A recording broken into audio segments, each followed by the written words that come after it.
जहाँ भी रहेंगे वहीं रोशनी करेंगे। दोस्तों, चरागांव का अपना मकान नहीं होता।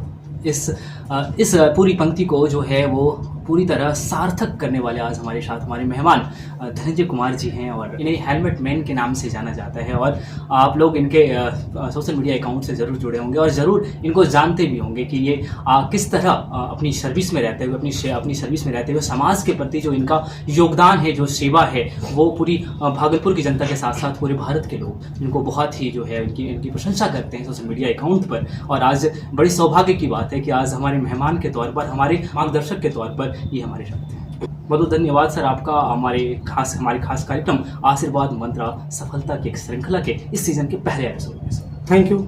सबसे पहले मैं आपको बधाई देना चाहूँगा कि आप अपना कीमती समय लिए और आप अपने स्टूडियो में बुलाए। मुझे बहुत गर्व हो रहा है कि भाई मैं अपने कुछ कार्य की वजह से जाने जाते हैं, जिसके माध्यम से आप हमें बुलाएं। तहे दिल से शुक्रिया, थैंक यू।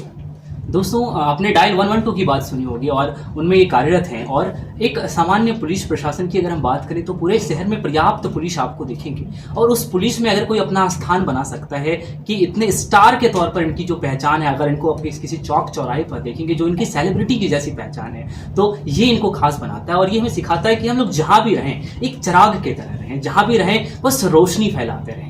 और हमें लगता है कि जहाँ भी आप हैं वहाँ से पॉपुलैरिटी हासिल की जा सकती है। लेकिन फिलहाल जब हम आशीर्वाद मंत्रा में इनको लाते हैं, जब उनसे बातचीत करते हैं, तो हम बात करेंगे आपके सक्सेस के रास्ते की। हम बात करेंगे उस मंत्र का जिस मंत्र से हर कोई सक्सेस पा सकता है। और हम इनके संघर्ष गाथा के साथ साथ इनके हर मुद्दों पर इनके विचार को जानेंगे। सर, पहला सवाल तो यही है सर, आपको किन चीज़ों से बहुत अधिक खुशी मिलती है सर? सबसे पहले तो मैं इस बात पे खुशी हूँ कि जब भी हमारे फॉलोवर, हमारे भाई बंधु आते हैं और बोलते हैं कि सर मैं हेलमेट लगाने लगा हूँ बस आपके छोटे छोटे से प्रयास की वजह से, तो मुझे बहुत खुशी मिलता है। मैं उन्हें ये भी कहते हैं कि हमें अगर आप सोने का पेन भी गिफ्ट करते हैं तो उससे ज़्यादा खुशी हमें जब आप हेलमेट पहन के आते हैं, उससे ज़्यादा हमें खुशी मिलती है ना।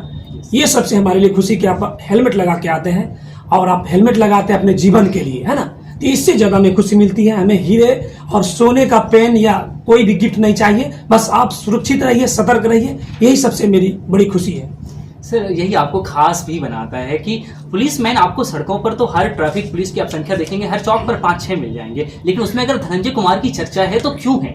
बस यही खास बनाता है इनको कि इनके एक वीडियो से लोगों में, जो समाज में जो पॉजिटिव मैसेज जाता है, वो इनको खास बनाता है। इनके फॉलोअर जो इनको पसंद करते हैं, इस कारण से इनको पसंद करते हैं। और ये इन्होंने हमेशा समाज को कुछ ना कुछ पॉजिटिव दिया है, जैसे कि हेलमेट को लेकर, ट्रैफिक को लेकर जितने भी आपने रूल्स हैं, इनको देखकर लोग फॉलो करते हैं, इनसे लोग सीखते हैं और इन्हें अपना जैसा महसूस करते हैं। सर, लेकिन आशीर्वाद मंत्रा पर आपसे ये सवाल जरूर पूछेंगे सर कि पढ़ाई किस वे में करनी चाहिए? क्या लगता है आपको, पढ़ाई का तरीका क्या होना चाहिए सर? देखिए, पढ़ाई तो सब कर रहा है ना। सारा स्टूडेंट अपना मम्मी पापा के आशीर्वाद से, उनके डोनेशन पे खर्च करते हैं और सभी पढ़ाई करने के लिए आते हैं। पर सबसे प्लस पॉइंट ये है, उन्हें सबसे पहले उसको धीर और गंभीर होना चाहिए। समय तो बहुत इंपॉर्टेंट है। जैसे कि होता है कि सक्सेस में बहुत सारे समस्या होती है ना। और ये समस्या सभी को जूझना पड़ता है, जितने भी स्टूडेंट हैं। और हमें भी इस समस्या पे जूझना पड़ा है और जूझे हैं, यहाँ तक हम लोग अभी तक मुकाम हासिल किया है। तो सबों को मैं यही कहूँगा कि आप लोग बिल्कुल माइंड फ्रेश करके पढ़िए। ये नहीं सोचना कि मेरा जॉब नहीं हो रहा है। जॉब अगर आप विश्वास से, कड़ी मेहनत से, कड़ी लगन से आप अगर करेंगे तो आपको सक्सेस होने में कोई नहीं बाधा पहुंचा सकते हैं। यहाँ तक कि आपके आसपास पड़ोस घर जाते होंगे, 6 महीना, 4 महीना, 2 महीना में जिसका जैसा रनिंग है, दूर है, जाते हैं तो उन्हें घर के आसपास के लोग कहते हैं कि आप क्या कर रहे हैं। उनका यही क्वेश्चन रहता है, सभी का यही क्वेश्चन रहता है कि भाई आप इतना दिन से भागलपुर में रह रहे हैं, पटना में रह रहे हैं, दिल्ली में रह रहे हैं, आप मतलब क्या कर रहे हैं। इतना सा सवाल से स्टूडेंट समझ लेते हैं कि हमारे बारे में क्या कहना चाहे। तो उनके बातों पर जरा भी ध्यान नहीं देना है। इसीलिए नहीं ध्यान देना, आपके मम्मी पापा कभी ये बात पूछते हैं? कभी नहीं पूछते हैं, है ना। मम्मी पापा के अलावा दूसरे को ये होता है कि भाई आप क्या करते हैं, तो उस पर बात नहीं ध्यान रखना है। सिर्फ ध्यान रखना अपने मम्मी पापा के, अपने जो आपके करीबी रिलेशन है, वे आपको सपोर्ट में रहते हैं। तो दूसरे पे कदापि ध्यान ना दें और अपने लगन से, मेहनत से पढ़ते रहिए। आपका सक्सेस 100% कोई नहीं रोक सकता है ना। Thank you sir. होता क्या है सर कि हम लोग सभी मध्यम वर्गीय परिवार से आते हैं और सर हम लोगों के पास एक जो है लिमिटेड रिसोर्स होता है जहाँ से हम लोग पढ़ाई के लिए आगे बढ़ते हैं, और समाज में जब वो कमेंट, जिस कमेंट की आपने बात की, और उस समाज में उस कमेंट को हमें ही नहीं सुनना पड़ता, हमारे फादर को, हमारे मदर को सुनना पड़ता है। तो कई बार हमने देखा है छात्रों को 1 नंबर 2 नंबर से चूक जाने के बाद हतोत्साहित हो जाते देखा है। तो सर आपको क्या लगता है कि छात्रों को कैसे खुद को मोटिवेट रखना चाहिए, कैसे खुद में बिल्कुल मोटिवेट? इस बात में मैं भी सेटिस्फाई कर रहा हूँ और मैं भी बहुत बार इसमें अनसक्सेस भी हो चुके हैं। पर पूरी मेहनत, जब हम अनसक्सेस होते थे तो हमें लगता था कि भाई कहाँ पे, स्टूडेंट को सारे मालूम चलता है कि हमें कौन सा सब्जेक्ट में हम कम मार्क्स लाए हैं क्योंकि हमें सक्सेस नहीं मिल पाया। तो उस मार्क्स पे, उस सब्जेक्ट के आप हॉबी होके लग जाइए, जिसपे आपको लग रहा है कि भाई मैथमेटिक्स में हमें पढ़ाई करने में परेशानी होती है, समझ में नहीं आ रहा है, तो उस पर ज्यादा फोकस कीजिए, है ना। जब आप उस सब्जेक्ट पे ज्यादा फोकस करेंगे तो 100% है कि अगले जो आप एग्जाम देंगे उसमें सफल होने में कोई नहीं रोक सकता है। ये सभी स्टूडेंट के साथ होता है, सबके साथ होता है। हमें भी 2010 में सारी प्रक्रिया पूरा होने के बावजूद मेरिट लिस्ट में नहीं आया, तो हमारे माइंड में बहुत नेगेटिव थॉट आया। पर हमारे जो फादर्स है उनका कहना था कि तो क्या हुआ, कुछ नहीं, इससे कोई टेंशन नहीं लेना, अगेन टू अगेन, है ना। आप पुनः इसको प्रयास कीजिए, आप प्रयास करेंगे तो आपको सक्सेस होने में कोई नहीं रोक पाएंगे। मैं पुनः प्रयास किया और आप सबों के बीच में मैं 22 जून 2013 में अपने बिहार पुलिस के पद पर आया हूं। बस ये चीज को रखना है, हर समय सबको नेगेटिव आता है पर इस पे कोई गौर नहीं करना, है ना। और ये जो आप बताए सर, कौन सा पॉइंट बोले कि आर्थिक स्थिति, ये सबके साथ होते हैं। आर्थिक स्थिति जानते हैं, जब स्टूडेंट सक्सेस के मार्ग पे पहुंचने के कगार पे रहते हैं, होता है ना कि मंजिल, जब चलते चलते जब मंजिल पे पहुंचना होता है तो वहीं से उसको जो है ना बहुत सारी समस्या होती है। जैसे अपनी बहन की शादी करना होता है, फादर्स बूढ़े हो गए हैं, मम्मी बीमार हो गई है ना। ये सब सारी समस्या सभी के साथ आते हैं, हमारे साथ भी आए थे। पर इस चीज को अगर जो झेल लिए, जो झेलने की क्षमता हो गए, उसको कोई नहीं रोक सकता। वो आगे एकदम 100% है कि वो पहुंचेंगे और पहुंच पा रहे हैं। जो मेहनत कर रहे हैं, कड़ी मेहनत, ईमानदारी से, उसे कोई नहीं रोक पा रहे हैं, है ना। क्या बात है सर, बिल्कुल। जब संघर्ष के चलते हैं तो सफलताएं जरूर सर हमारी कदम को चूमेगी, और हमें भी इस बात का बेहद भरोसा है कि छात्र आपके इस बातों से बहुत ज़्यादा जो है खुद को जोड़ पाएंगे कि उन्होंने जो परेशानी झेला है, जो संघर्ष के पथ को चूमा है, और वो आपकी सफलता को देखेंगे तो हमें उन्हें भी फील होगा कि इस संघर्ष के राहों से सफलताएं जो है पाई जा सकती है। सबसे अच्छी बात यह है कि 2013 में आपने ज्वाइन किया सर, और आपने जो नाम किया है इस शहर में, कि हमें लगता है कि हाँ, आप जिस चौक पे, हमने तो आपको जिस चौक पर देखा है कि वो जो सेलिब्रिटी वाली फीलिंग है। तो 2013 के बाद जब आप बिहार पुलिस में आए तो सर आपको जब ये लगा कि आप जिस पद पर आ रहे हैं, उसके साथ आपको कैसे लगा कि हमको समाज सेवा की तरफ बढ़नी चाहिए सर? देखिए, समाज सेवा, ये वर्दी तो बाद में होती है, सबसे पहले समाज सेवा होता है। हम लोग एक जमीनी से जुड़े हुए हैं, जमीन से जुड़े हुए हैं। हम लोग आज सुख दुख सभी चीज झेले हुए हैं और देख भी रहे हैं, है ना। तो ये चीज सबके साथ होता है कि भाई सुख दुख होता ही है। पर आप जिस भी पद पे हैं, चाहे आप डिफेंस लाइन में रहें, सिविल लाइन में रहें, कहीं भी आप रह करके समाज सेवा कर सकते हैं। समाज सेवा सबसे बड़ा सेवा होता है ना। वर्दी मिलना या जॉब करना, कोई भी, ये तो अपना परिवार चलाने का एक जरिया है। अगर आप हम अगर जॉब नहीं करेंगे तो हमारे मम्मी पापा, हमारे बच्चे इसे कैसे मतलब भरण पोषण कर पाएंगे। पर इसमें रहने के बावजूद आपका फर्ज है सामाजिक कार्य करना, है ना। अगर सामाजिक कार्य करेंगे तभी आपको सक्सेस कहेंगे, अच्छे आपके बारे में सोचेंगे।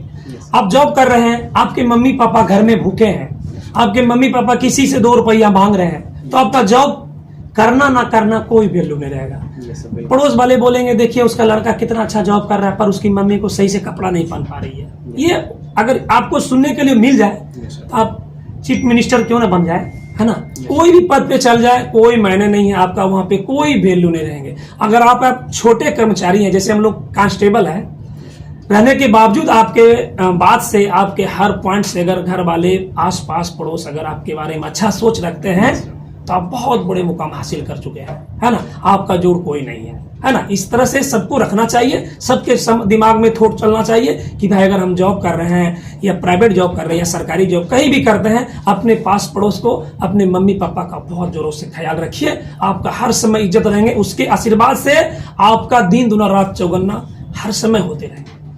जी बिल्कुल सर, समाज में हम युवाओं की जो जिम्मेदारी है उसको आपने बखूबी निभाया है, और हम युवाओं को सर जिम्मेदारी तो लेनी ही होगी, क्योंकि हम ही लोग जो है वो नए समाज का निर्माण करेंगे और अपने आने वाली पीढ़ी को वो रास्ता दिखाएंगे जो एक बेहतर समाज का निर्माण करे। सर एक आजकल एक दुनिया सर एजुकेशन में बट गई है, एक ऑफलाइन की दुनिया और एक ऑनलाइन की दुनिया। सर आपकी सहमति किस मोड में है, ऑनलाइन या ऑफलाइन में? एक्चुअली में क्या है ना, ऑनलाइन भी बेहतर है और ऑफलाइन भी बेहतर है, और आप यूज कैसे करते हैं। अगर आप ऑनलाइन अगर आप यूज करते हैं तो आप किस तरह से यूज करते हैं वो आप पे डिपेंड करते हैं। आप गलत तरीका से भी यूज कर सकते हैं, बहुत तरह के अश्लील वीडियो देखने को मिलेंगे, है ना, और बहुत ऐसे वीडियो आपको मिलेंगे जिससे कि आपको हर पॉइंट में मोटिवेट मिलेंगे, है ना, हर पॉइंट पे आगे कदम बढ़ने का रास्ता मिलेंगे। तो ऑफलाइन ऑनलाइन दोनों एक दूसरे से कंप्रोमाइज है, पर आप यूज कैसे करते हैं ये आप पे डिपेंड करते हैं।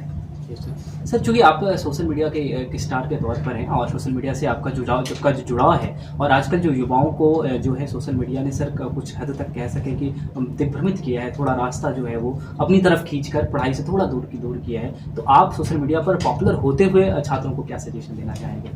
सोशल मीडिया किस प्रकार यूज करना चाहिए? हमारे जितने भी फ्रेंड है, छात्र है, मैं आप सबको यही कहूंगा, पॉपुलर होना आम सी बात है ना। आप गलत कदम उठाएंगे तुरंत पॉपुलर हो जाएंगे, है ना, और अच्छे कदम उठाएंगे तो भी पॉपुलर हो जाएंगे। और सबसे पहले पॉइंट आप सब पढ़ाई कीजिए, है ना। अगर आपको पॉपुलर होना है, किसी भी क्षेत्र में जाना है, तो सबसे पहले पढ़ाई बहुत जरूरी है ना। अगर आप मान लीजिए फिल्मी दुनिया में जाना चाहते हैं, या आप राइटिंग करना चाहते हैं, या और भी कोई कार्य करना चाहते हैं, पर उसके माध्यम से पहले आपको सबसे पहले पढ़ाई जरूरी है ना। अगर आप पढ़ाई करेंगे तो जिस कार्य को आप करना चाहेंगे उसमें आप बेहतर कर पाएंगे। इसीलिए सबसे पहले स्टूडेंटों को मैं यह कहूंगा कि भाई आप लोग पढ़िए और बेहतर पढ़िए, ऐसा पढ़ाई पढ़िए कि आपका जोड़ कोई ना हो। उसके बाद आप जिस कार्य को करना चाहेंगे आपका बेहतर होगा। अपना कीमती वक्त और अपना ज्ञान हमारे साथ साझा किया, और हमारे जो दर्शक हैं उनको आपने मार्गदर्शित किया, ये हमारे लिए काफ़ी सौभाग्य की बात है कि आप हमारे साथ जुड़े हैं सर। लेकिन सर जाते जाते आप हमारे युवा साथियों के लिए क्या कुछ खास कर पाएंगे? ट्रैफिक को वो कैसे देखें, और क्या आप उनको क्या सजेशन देना चाहेंगे सर? देखिए, हमारे बहुत सारे युवा हैं जो कि काफ़ी हमारे क्लोजली है, जिस तरह से हमसे मिलने आते हैं, मेरे आँख से आंसू टपक पड़ते कभी कभी, क्योंकि अभी का जो दौर चल रहा है, अंडर 20, 80, 22, ये जो एज है, काफ़ी कहा जाए कि एकदम इसका कहना मुश्किल है। ये कुछ भी कर सकते हैं, बहुत हाई लेवल पे चल सकते हैं, हाई लेवल से बहुत खाई में गिर सकते हैं ना। मैं उन्हें यही कहूँगा कि आप लोग जब चलते हैं तो बड़ी सतर्क होकर चलिए।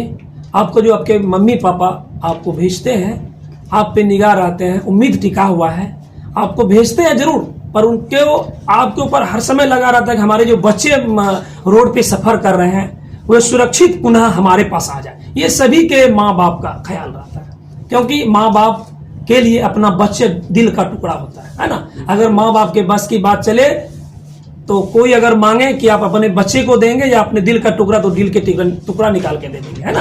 तो मैं यही कहूंगा भाई, माँ बाप जो है ना आप सबों का बहुत ख्याल रखता है, उनको आप पे नाज है। आप भी जब भी जहां चलते हैं अपने सुरक्षा लेके चलिए, हेलमेट लगा के चलिए, अपना टोटल पेपर लेके चलिए, लाइसेंस रखिए, पैर में जूता लगाइए, है ना। अगर ये प्रक्रिया लेके चलते हैं तो आपको कहीं भी किसी भी तरह के, कोई भी ट्रैफिक पुलिस हो या कोई भी किसी भी तरह का हो, बड़े अफसर, कोई आपको परेशान नहीं करे, आपको शाबाशी देंगे, है ना, आपका स्वागत करेंगे कि भाई आप इतने कम उम्र में इतने सटीक तरीका से रोड पे सफर कर रहे हैं, तो आपको कहीं ना कहीं आपको लोग को अच्छा लगेंगे। अगर आप गलत तरीका से चलते हैं तो आपको कितना भी स्मार्ट आप देखने में क्यों ना हो, आपको हर समय डांट पड़ेगा, है ना। तो इसीलिए स्मार्ट का कोई वैल्यू नहीं है, कोई मायने नहीं है कि आप कितना स्मार्ट हैं। आप तब स्मार्ट दिखते हैं जब आप रूल से चलते हैं, अपने तरीका से चलते हैं। अगर आप रूल से चलेंगे तो आपके जो छोटे भाई हैं, बहन है, वे देख करके आपको चलेंगे, है ना। उनको जितना सब बुद्धि होगा करेगा, पर आपको अगर सही तरीका से अगर आप चलते हैं,